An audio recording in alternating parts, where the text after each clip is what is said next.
রাস্তা তোমাকে নিয়ে যাব না। আমার নবী বলছেন চাচা গো আমাকে কোথায় রেখে যাবেন চাচা, আমাকে সাথে করে নিয়ে চলেন চাচা। আবু তালেব বলছেন ভাতিজা এত দূরের রাস্তা, তুমি ছোট ছেলে, এত দূরের রাস্তা তোমাকে নিয়ে যাব কি করে। আমার নবী বলেছিলেন চাচা গো, ও গো চাচা আমার মা নাই বাবা নাই গো চাচা, আমি কার কাছে থাকবো গো চাচা, আমাকে সাথে করে নিয়ে চলেন চাচা, আমি আপনার সঙ্গে থাকবো গো চাচা। আবু তালেবের বাপের কথা মনে পড়ে গেল। হ্যাঁ তো ঠিকই কথা, আমার আব্বা বলেছিল সাথে ভাতে যেইখানে যাবে সঙ্গে করে নিয়ে থাকবে। ঠিক আছে ভাতিজা, এক কাজ করো, তোমারও সামান পত্রগুলো তুমি গুছিয়ে নাও, চলো তোমাকেও সাথে করে নিয়ে যাবো। আমার নবী মুস্তাফা বাবার সামান পত্র গুছিয়ে নিয়েছেন মা, আর যাওয়ার জন্য চাচার সঙ্গে রেডি হচ্ছেন বাবা। সবাই রেডি হয়ে গেছে বাবা, একটা দল যাওয়ার জন্য রেডি হয়ে গেল। একটু দূর আগিয়ে গিয়েছেন বাবা, হায় রে আমার নবীর চাচি মা পিছন থেকে বেটা বলে ডাক দিয়ে দিলেন। যেমন বেটা বলে ডাক দিয়েছেন, হায় রে আমার নবী মুস্তাফা এক কদম আগে বাড়ল না, আমার নবী যেন থমকে দাঁড়িয়ে গেল। আমার নবী দাঁড়িয়ে গেছে। বাবা গো পিছনে ঘুরে দেখছেন মা, চাচি মা যেন দৌড় দৌড়িয়ে চলে আসেন বাবা। আবু তালেব বলছেন বিবি রে তুমি কি জানো না, কেউ দিল্লি বোম্বাই যদি যাই পিছন থেকে ডাকতে হয় না, তুমি কেন ডাকলে? বিবি বলেছিলেন স্বামী গো, ও গো আমার মাথার তাজা, আজকে আমার ভাতিজা চলে যাচ্ছে ব্যবসাতে। ও স্বামী গো, আজকে যদি কোনো সন্তান বাইরে যায় তখন তার মায়েরা কি করে, কিছু খাবার নিয়ে বেটাকে দিয়ে দেয় আর বলে বেটারে তুমি বাইরে যাচ্ছ বেটা, যদিও কোথাও খাওয়ার দরকার পড়ে এই মায়ের দেওয়া খাবার খানা খেয়ে নিও। বলছেন স্বামী গো আমার ভাতিজা যাচ্ছে বাইরে, আমার ভাতিজার মা নাই, আমার ভাতিজার বাবা নাই, আমি একটা টিফিন বাটি নিয়ে আসিলাম, আমার ভাতিজাকে আমি টিফিন বাটি দেব। যেমনই বাবা গো আমার নবী সামনে এসেছেন বাবা, হায় রে আমার নবীর চোখ দিয়া যেন ঝরঝর করে পানি ঝরে যাচ্ছে। আমার নবী বলছেন চাচি মা, চাচি মা গো আপনি আজকে আমাকে পিছন থেকে বেটা বলে ডাক দিয়েছেন। চাচি মা মনে হচ্ছে আমার মা ডাক দিয়েছে বেটা বলে। হায় রে আমার নবীর মার কথা মনে পড়ে গেল, আপার কথা মনে পড়ে গেছে। আমার নবী ডুগরে ডুগরে কাঁদতে লাগলেন। চাচি মা বলছেন বাবা রে আরে তুমি কান্দিও না, চোখের পানি ফেলিও না, হাজার হইল বাবা যার মা বাবা জগতে বেঁচে নাই তার দুনিয়াতে কিছুই নাই, পৃথিবীতে সব খুঁজে পাবেন গো কিন্তু মার মতো একটা মা খুঁজে পাবেন না। আমার নবী মায়ের গর্ভে থাকতে নিজের আব্বা জানকে হারিয়েছেন, 6 বছর বয়সে আমার নবী মাকে হারিয়েছেন, 8 বছর বয়সে আমার নবী কি বলে দাদু জানকে হারিয়ে আজকে 12 বছর বয়সে চাচির হাত ধরে কাঁদছে না। আর বলছেন চাচি গো চাচি গো আপনি কেন এসেছেন বেটা বলে কেন ডাকলেন? বলছেন ভাতিজা এই যে আমি একটা টিফিন বাটি নিয়ে আসলাম, তুমি নিয়ে নাও। যখন তুমি তোমার চাচার সঙ্গে যাবে, যদিও রাস্তাতে কোন জায়গাতে ক্ষুধা পেয়ে যাও, তবে কোন গাছের তলাতে বসে তোমার চাচার দেওয়া খাবার খানা তুমি খেয়ে নিও। বাবা যাও, এই যে তোমাকে টিফিন বাটিতে আমি কিছু খাবার দিলাম, তুমি রাস্তাতে কোথাও খেয়ে নিও। আমার নবীর অন্তরখানা ফাটতে লাগলো, কাঁদতে লাগলো। আমার নবী ডুবরে ডুবরে কাঁদছে, আল্লাহ গো আজকে আমার চাচি আমার জন্য খাবার নিয়ে আসিল। আল্লাহ আজকে যদি আমার মা থাকতো, তবে আমি যাওয়ার আগে আমার মা আমাকে একবার বুকখানে জড়িয়ে ধরতো। আমার মা নাই, বাবা নাই, বলি আমার দুনিয়াতে কিছুই নাই। ওই চাচি মা বলছেন ভাতিজা তুমি চোখের পানি পেলিও না, তুমি ব্যবসাতে যাও, তোমার চাচার সঙ্গে যাও। আমার নবী বলছেন চাচি মা যাওয়ার জন্য তো এসেছি চাচি মা, তবে একটা কথা বলি চাচি, আজকে আপনি আমাকে বেটা বলে ডাক দিয়েছে, মনে হচ্ছে আমার মা বেটা বলে ডাক দিয়েছে। চাচি মা আমি চলে যাব, তবে একটা কথা চাচি মা, যদি আপনি আমাকে বেটা বলেছে, তবে একবার আমাকে বেটা বলে বুকখানে জড়িয়ে ধরে। চাচি মা একবার আমাকে বুকখানে জড়িয়ে ধরে। আমার মা আমাকে বুকে নিয়েছে, তবে চাচি মা আপনি যখন আমাকে বেটা বলেছেন, আমাকে একবার বুকখানে জড়িয়ে ধরে, আমার মনখানা শান্তি হয়ে যাবে। হাইরে চাচি মা সহ্য করতে পারলেন না, কাঁদতে কাঁদতে আমার নবীকে টেনে বুকখানে লাগিয়েছে। বলছেন ভাতিজা তোমাকে বুকে লাগিয়েছি, আচ্ছা বলো তোমাকে কেমন লাগছে? ভাতিজা তোমাকে বুকে লাগিয়েছি, আচ্ছা বলো কেমন লাগছে?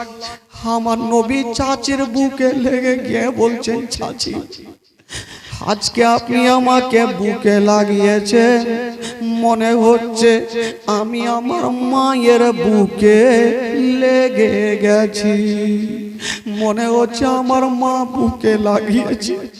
হাইরে যেই নবী না হলে আসমান জমিন সৃষ্টি হতো না, যেই নবী না হলে পাহাড় পর্বত সৃষ্টি হতো না, ওই নবী মুস্তাফা আজকে চাচির বুকখানে ঢুকে গেছে, আর যেন ডুবরে ডুবরে কাঁদছেন বাবা। ও যুবকেরা, আমার মা বোনেরা, চাচি মা সহ্য করতে পারলেন না, আমার নবীর গালে মুখে বাবা চুমা দিয়ে বলছেন ভাতিজা তুমি কান্দিও না, আমি সব সহ্য করিব, তোমার চোখের পানি সহ্য করব না। ভাতিজা কান্দিও না, যাও, তোমার চাচা তোমাকে ডাকছে, তুমি যাও, তোমার চাচার সঙ্গে তুমি যাও। আমার নবী বলছেন ঠিক আছে চাচি মা, আজকে আপনি আমাকে বুকে লাগিয়েছেন, আমার মনখানা শান্তি হয়ে গেছে। মা কি জিনিস, মা যার নাই তার কিছুই নাই ভাই। মা যদি একবার বাচ্চাকে বুকে লাগিয়ে নেয়, ওই বাচ্চার দেখবেন একদম মনখানা মমের মতো ঠান্ডা হয়ে যাবে। কিন্তু যার মা নেই, ওই সন্তানের কি অবস্থা হয়, ওই সন্তান কতটা কান্দে। বাবা গো, যার মা নাই তাকে জিজ্ঞেস করবেন মা না থাকার ব্যথা কতটুকু কষ্ট হয়। বেরাদার বন্ধুগণ, এবার আমার নবী চাচি মাকে সালাম করে দিয়ে এবার চাচার সঙ্গে যাওয়ার জন্য রেডি হয়ে গেছেন। আচ্ছা বলুন তো আমার নবী কোথায় যাচ্ছেন ভাই? জোরে বলুন কোথায় যাচ্ছেন? তবে আমার নবী চলে যাচ্ছেন বাবা, শুনুন ঘটনা, মনটা তাজা হয়ে যাবে। ও মা বোনেরা, আমার নবী চলে যাচ্ছেন বাবা, কিন্তু যারা যারা ছিল সবাই বড় বড় ছিল। আমার নবীর বয়স হলো মাত্র 12 বছর। বাবা গো, একটু দূর আগিয়ে গিয়েছে মা, তবে সূর্য নিচেতে আছে বাবা, সূর্যর তাপ লাগে, আমার নবীর কষ্ট হয়, সবাই সহ্য করে নিচ্ছে, আমার নবীর কষ্ট হচ্ছে বাবা। চার দুনিয়াতে কেউ নাই, তার আছে মহান আল্লাহ। আল্লাহ বলছেন, ওগো নবী, আমি সব সহ্য করে নিব, তোমার কষ্ট আমি আল্লাহ সহ্য করব না। আল্লাহ বলছেন, ওরে বান্দা বান্দিরা, যদি বদলামি করবি আমার সঙ্গে কর, আমার নবীর সাথে করলে আমি আল্লাহ সহ্য করব না। আল্লাহ বলছেন, ওরে মেঘের ফারিস্তা, দেরি করো না, আমার নবী রাস্তা ধরে চলে যাচ্ছে, সূর্যর তাপ লাগে, আমার নবী কষ্ট পাচ্ছে, যাও যাও, দেরি করো না, একখানা মেঘের টুকরা নিয়ে নাও আর আমার হাবিবের মাথার ওপরে রেখে দাও। জোরে বলুন, একখানা মেঘের টুকরা নিয়ে আমার নবীর মাথার ওপরে রেখে দাও। বাবা গো, যেমনই অর্ডার দেবা, মেঘের ফারিস্তা একখানা মেঘের টুকরা নিয়ে আমার নবীর মাথার ওপরে রেখে দিয়েছেন বাবা। সাদা আভা, দেখবেন আকাশে দুই রকমের মেঘ হয়, একটা কালো হয় আর একটা সাদা হয়। তো সাদা আভা আমার নবীর মাথার ওপরে রেখে দিয়েছেন। বাবা গো, সাদা আমার নবীর মাথার উপরে রেখে দিয়েছেন বাবা।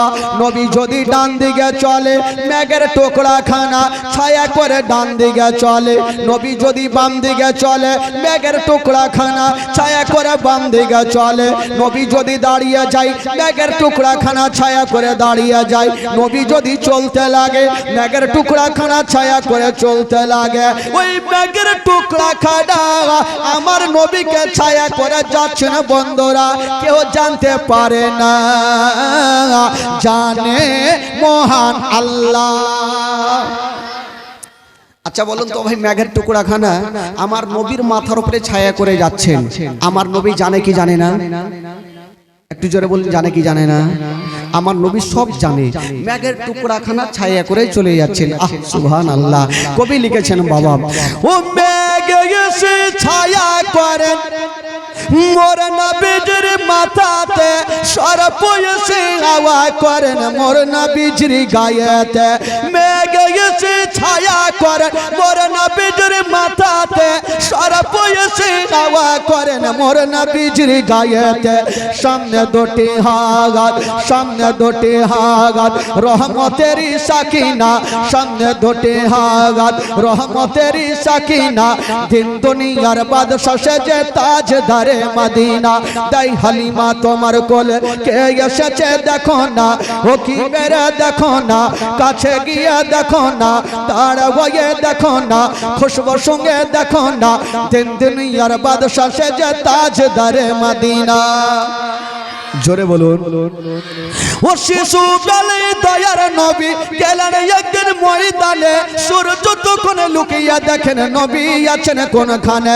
শিশু বেলে দয়ার নবী গেলেন একদিন ময়দানে, সূর্য তখন লুকিয়ে দেখেন নবী আছেন কোনখানে। সামনে দুটি হাত, সামনে দুটি হাত রহমতেরি সাকিনা, সামনে দুটি হাত রহমতেরি সাকিনা, দিন দুনিয়ার বাদশা সেজে তাজদারে মদিনা। তাই হালিমা তোমার কোলে কে এসেছে দেখো না, হুকিমের দেখো না, কাছে গিয়ে দেখো না, তার হয়ে দেখো না, খুশবু সঙ্গে দেখো না, দিন দুনিয়ার বাদশা সেজে তাজদারে মদিনা। জোরে বলুন, আরো জোরে বলুন। ওই মেঘের টুকরা খানা আমার নবীর মাথায় ছায়া করে যাচ্ছেন বাবা, কেউ জানতে পারে না, কিন্তু আমার নবীর জানতে অসুবিধা হলো না। আমার নবী সব জানেন। মেঘের টুকরাখানা আমার নবীর মাথায় ছায়া করে যাচ্ছেন, তবে আবু তালেবের সাথে যারা যারা ছিল তারা তো কেউ জানতে পারে না যে আমার নবীকে ছায়া করে যাচ্ছেন। তবে দূর থেকে একজন আল্লাহওয়ালা রাঘেব ছাদের ওপরে বাবা চেপে আছেন, আর লক্ষ্য করে দেখছেন যে মেঘের টুকরাখানা এত নিচে নিচে কেন যায়। আমি তো জীবনে দেখিনি যে মেঘের টুকরা এত নিচে থাকে। তবে ওই রাগে বুঝে গেল,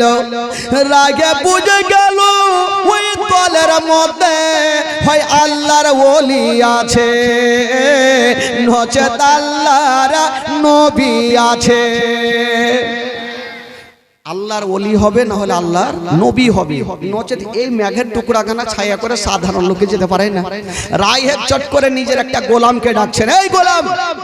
বলে কি হলো হুজুর?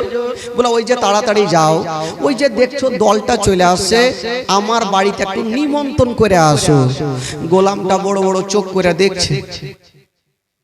এই গোলামটা ভাবছে 22 বছর চাকরি করা হইলো, জীবনে কাউকে দুটা দানা খাওয়াইনি, আর আজকে বলছে নিমন্ত্রণ করে আসো। এই জীবনে খাওয়াইতে পারবে না। গোলামটা বাবা উঠে যায় না। বাদশা বলে রাহেব বলছে যাও ডেকে নিয়ে আসো। তো রাহেবের বিবি বলছে রে গোলাম, তোকে যেতে বলছে, তুই যা ডেকে নিয়ে আয়, তুই নিমন্ত্রণ দে, তোমার বাদশা খাওয়াবে, রাহেব খাওয়াবে। বাবা গো, ওই গোলামটা 1 পা 2 পা করে যাচ্ছে আর চিন্তা করছে সূর্য কোন দিকে উঠলো যে বাদশার দিলে রহম আসলো। ও জানে জীবনে কাউকে খাওয়াইনি দুটা দানা, আর আজকে এতটা লোককে নিমন্ত্রণ দিচ্ছে, কোনো তো কিছু আছে। তো ওই লোকটা গোলামটা যাচ্ছে নিমন্ত্রণ দিতে। তবে আবু তালেবের সাথে যারা ছিল তারা বলছেন হুজুর গো আর চলতে পারি না, একটা গাছের তলাতে সবাই বসে যান। তবে বাবা গো, সবাই একটা গাছের তলাতে বসে গেছেন, আর আমার দয়ার নবী মুস্তাফা একটা গাছের তলাতে বসেছেন। যেমন নবী মুস্তাফা ওই গাছের তলাতে বসেছেন, বন্ধুরা ওই মেঘের টুকরা খানা বাবা গো গাছের ওপরে ছায়া করে আছে। মেঘের টুকরা খানা কোথায় ছায়া করে আছে? নবী কোথায় আছে? গাছের তলায়। বাবা গো, এবার ওই গোলামটা এসে বলছে, হ্যাঁ গো আপনাদের মধ্যে মালিক কেটা আছে? তো আবু তালেব বলে এখনকার মতো আমি মালিক আছি। বলে কোথায় যাবেন? বলে যাবো তো মুলকে শাম। বলে যাওয়ার আগে ওই যে রাহেব নিমন্ত্রণ করেছে, দুটা খাওয়া দাওয়া করে যাবে। তো লোকজন বলছে হুজুর গো ব্যাপার কিছু বুঝতে পারলাম না। বলো কেন? বলছে আমরা এতবার এ রাস্তা ধরে আসলাম, কোনোদিন নিমন্ত্রণ পাইলাম না, আর আজকে 12 বছর ছেলেটাকে নিয়ে আসিলাম, আমরা নিমন্ত্রণ পেয়ে গেলাম। তো ফিরির খাবার পাইলে খেয়ে ছাড়বে ভাই? ফিরির খাবার ছাড়াই হবে? বিয়ে বাড়িতে আজকাল যদি খাবার পাইলাম ছাড়বে খালা? এমন কেউ আছে ভাই, কোন লোক আছে যে খাইতে খাইতে ডোড়া পর্যন্ত ছিঁড়ে দিবে। কোমরে যেটা বাঁধে ওটা কি কহে? ঘোড়া, ডোড়া। এমন লোক আছে খাইতে খাইতে ডোড়া ছিঁড়ে দিবে। বিয়ে বাড়ি ছাড়া যাবে না। তো সবাই তো খেতে যাবে। আবু তালেব বলছে চল, যখন নিমন্ত্রণ করেছে তো চলো না দুটা খাওয়া দাওয়া করে এলি, তারপরে যাব না হলে ব্যবসাতে। তো যাচ্ছে, একটা লোক বলছেন আবু তালেবকে, হুজুর আমরা যে সবাই খেতে যাব, তো আমাদের এই যে মালগুলা গাছের তলাতে কেটা জোগাবে? এই একটা লোক বলছেন হুজুর একটা কাজ করেন, আমরা সবাই চলো পেট ভর্তি করে খাবো, আপনারা ভাতিজাকে গাছের তলাতে রেখে দেন, আমরা খাবো, আর পরে থেকে আপনারা ভাতিজার জন্য নিয়ে আসিব। আমার নবী মনে মনে বলছে যারে বেটা যাকে খাইতে যাই দেখছি। আচ্ছা বলুন তো, যার জন্য নিমন্ত্রণ করেছে তাকে রেখে যাবে, খাইতে দিবে? যা সাহার লিয়ে না ঝাড়ে। তো আবু তালেব বলল যখন তোমরা ভোট দিচ্ছ তাহলে আমার তো করার কিছু নেই, ঠিক আছে আমার নবীকে বলছে ভাতিজা রে এক কাজ করো, তুমি মালের কাছে থাকো বাবা, আমি তোমার টিফিন বাটি ওই যে চাচিমা দিয়েছিল ওই টিফিনটা আমাকে দাও। কেন চাচা? বলে আমি যাব কিছু খাওয়া দাওয়া করব আর তোমার জন্য টিফিন বাটিতে নিয়ে চলে আসবো। আমার নবী ফের মনে মনে গাইছে, যারে বেটা যা, কোন বেটা খাইতে দেয় আজকে দেখছি। আমার নবী তো জানে আমার জন্যই তো নিমন্ত্রণ করেছে, কিন্তু আমার নবীকে রেখে যাচ্ছেন। আচ্ছা বলুন তো ভাই, আমার নবীকে রেখে যাচ্ছে, খাইতে পাইবে ভাই? একটু জোরে বলুন, খাইতে পাইবে? কি পাইবে? ঝাঁটা। এরাও বুঝতে পারছে। বলে যা, আমার নবী বলছে চাচা গো চিন্তা নাই, আপনারা যান খায়া আসেন।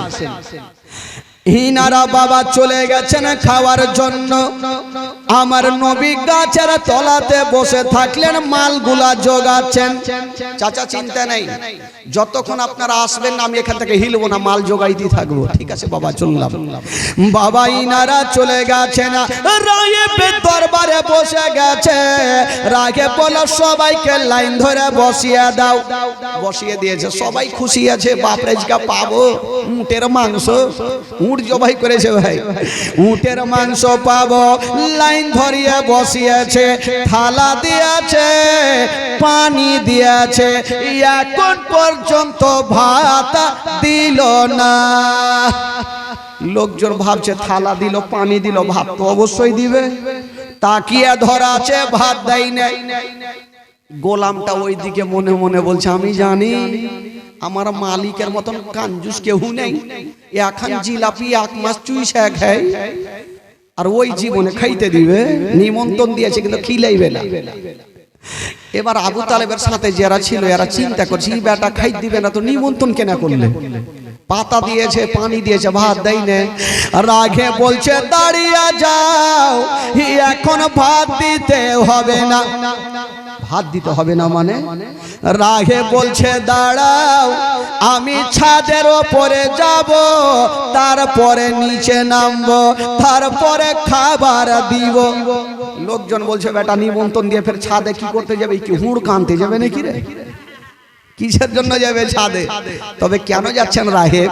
রাহেবের মনের ধারণা,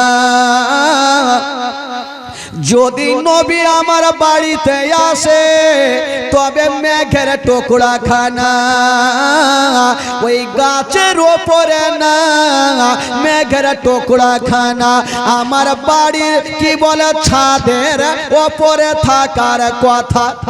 নবী যদি বাড়িতে আসে তবে মেঘের টুকরা খানা কোথায় থাকার কথা ভাই? ছাদের উপরে তো থাকবে। একবার দেখি যে মেঘের টুকরা ছাদের উপরে আছে কি নাই। ওই রাগে গিয়েছেন বাবা, তাকে দেখছেন মা ওই মেঘের টুকরা খানা রাগে বের ছাদের উপরে নাই, ওই মেঘের টুকরা খানা ওই গাছের উপরে ছায়া করে আছে। জোরে বলুন। রাঘব চট করে নিচে নামলো, নাইমা বলছে ভুল করো, ভাত দিবি না। এরা চিন্তা করছে বেটা নিমন্ত্রণ দিয়ে বলছে ভাত দিবি না, কি ব্যাপার বুঝা যায় না। রাহে বলছে শুনো, আচ্ছা বলো তো তোমাদের মধ্যে গাছের তলা থেকে কেউ আছে? লোকজন ভাবছে বেটা জানলে কেমন করে রে। আবু তালেব বলছে কেউ নাই, আমার একটা 12 বছরের ভাতিজাকে একটু গাছের তলাতে মালের কাছে রেখে এসেছি। বলছে তাড়াতাড়ি নিয়ে আসো, নচেত থালা দিয়েছি ওইটাও কেড়ে নিব। থালা দিয়েছি ওইটাও কেড়ে নিব। এই লোকজন চিন্তা করলে যে ঝাউ ঝগড়া জামালা ভালো নাই, যাইলি আসি আগে গেল। আর আমার নবীকে নিয়ে চলে আসলেন, নবী চলে গেছেন ঘরে। এবার রাগে বলছে একটু দাঁড়াও।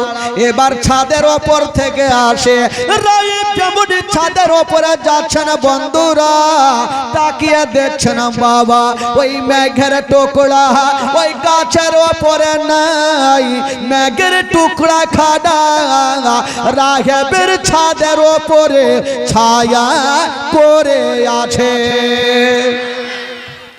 রাহেব চট করে নিচে নামলো। নবীকার বুঝতে আর অসুবিধাই হলো না, চট করে নিচে নামলো আর বলছে শুনো, এবার চটিয়া খাবার খাওয়া, ফিরির খাবার সব হাইমাই হাইমাই করে খাইছে ভাই। সব জায়গাতে একটা জোকারি লোক থাকে, ওই ওদের মধ্যে একটা জোকারি লোক আছে। ওই লোকটা খাইছে, খাইতে খাইতে ঢেকুর মারছে আর লম্বা সুরে বলছেন, আল্লাহ তুমি খিলাইলা, আমি খাইনু, কাহুরি বাপের খাইনি। আচ্ছা বলুন তো, রাহিবের মিজাজ খারাপ হবে কি হবে না? হ্যাঁ, আমার দানা খাইয়া তুই বলছি কাহুরে বাপের খাইনি। আবু তালেব বুঝেছে পাগলা, এরকম বলবি তো যেটি ভাত দিয়েছে ওইটিও দিবে না। বলছে হুজুর ছেড়ে দিলি, পাগলা মানুষ কিছু বুঝে না। ঠিক আছে আর বলবি না? বলো আর বলবো না। আবার খাচ্ছে, খেতে খেতে বলছে, আল্লাহ तूने खिलाया मैंने खाया किसी का बाप का नहीं खाया। রাহে বলছে যখন তুই কাউরি দানা খাইসনি, তোর লল্লিতে হাত ভরার আমার ভাত ঘুরিয়ে দে। যখন তুই কাউরি বাপের খাইসনি তো তোর লল্লিতে হাত ভরার আমার ভাত ঘুরিয়ে দে। আবু তালেব বুঝাইলে হুজুর ছেড়ে দিন, এই পাগলা মানুষ কিছু বুঝে না। খাওয়া দাওয়া শেষ, খাওয়া দাওয়া ক্লিয়ার। আচ্ছা না, রাহেব যে নিমন্ত্রণ দিলেন কোনো উদ্দেশ্য ছিল তাহলে না নিমন্ত্রণ দিয়েছে? বিনা উদ্দেশ্যতে কেউ কাজ করে না। বেরাদার বন্ধুগণ, রাহেব কেন নিমন্ত্রণ দিয়েছেন? রাহেব বলছেন, শোনো গো, আচ্ছা বলো, এই যে 12 বছরের ছেলেটা আছে, ইনার মালিক কেটা আছে? বাবা গো, আবু তালেব হাত তুলে বলছেন, মগো রাহেব আমি মালিক আছি। বললো শোনো, এই 12 বছরের ছেলেটাকে আমি 5টা মিনিটের জন্য ঘরে নিয়ে যাব, কোনো আলোচনা করব। আবু তালেব বলছেন, মগো রাগে আপনি নিমন্ত্রণ দিয়েছেন, আপনি 5টা মিনিট কেন, আপনি যতক্ষণ পারেন আমার ভাতিজাকে আপনি নিয়ে যান। ওই রাখে আমার নবীর হাতখানা ধরে বাবা ঘরের মধ্যে নিয়ে চলে গেছেন। যেমনই করে নিয়ে গেছেন বাবা একটা উঁচা জায়গাতে দাঁড় করিয়েছেন। রাখে মুখে কথা বলে না, আমার নবীর চতুর্দিকে ঘুরতেছিল। কেন ঘুরতেছিল? রাখে যে কেন ঘুরে যদিও কেউ জানতে না পারে, আমার নবী সবই জানে। রাহেব কেন ঘুরতেছিল? রাহেব জানে যদি শেষ জামানার নবী হয় তবে নবীর পিঠের ওপরে একখানা মোহরে নবুয়ত লাগা থাকবে। কেউ একবার যদি চুমা দিয়া দেয় তার জন্য জাহান্নামের আগুন হারাম হইয়া যাবে। বাবা গো, ওই রাহেব ঘুরতেছিল। আমার নবী বলছেন, ও গো রাহেব তোমাকে ঘুরতে হবে না, চলে আসো, তোমার মনের আশা তুমি পূরণ করে নাও। বাবা গো, রাহেব দৌড় দিয়ে যাচ্ছে না। আমার নবী মুস্তাফা নিজের জামাখানা একটু উপরে তুলেছেন বাবা, যেমনই তুলেছেন বাবা রাহেব দৌড় দিয়ে গেল আর আমার নবীর মোহরে নবুয়তকে চুমা দিয়ে দিল। যেমনই চুমা দিয়েছেন আমার নবীর জবান থেকে একটা কথা বেরিয়ে গেল। বলছেন, ও গো রাহেব যাও যাও, আজকে তুমি আমার মোহরে নবুয়তকে চুমা দিয়েছো, আমি নবী তোমাকে একটা কথা বলে দিলাম, যাও যাও, তোমার জন্য জাহান্নামের আগুন হারাম হয়ে গেল। জোরে বলুন, যাও, তোমার জন্য জাহান্নামের আগুন হারাম হয়ে গেল। আচ্ছা বলুন তো ভাই, আমার নবীর জবান থেকে যেই কথা বের হবে সেটা হবে কি হবে না? একটু জোরে বলুন। দুনিয়ার কথা মিথ্যা হতে পারে, আমার নবীর কথা মিথ্যা হবে না। বাবা গো, এবার রাহেব নবীর কি বলে মোহরের নবুয়তকে চুমা দিলেন। রাহেব এবার নবীকে নিয়ে চলে আসলেন।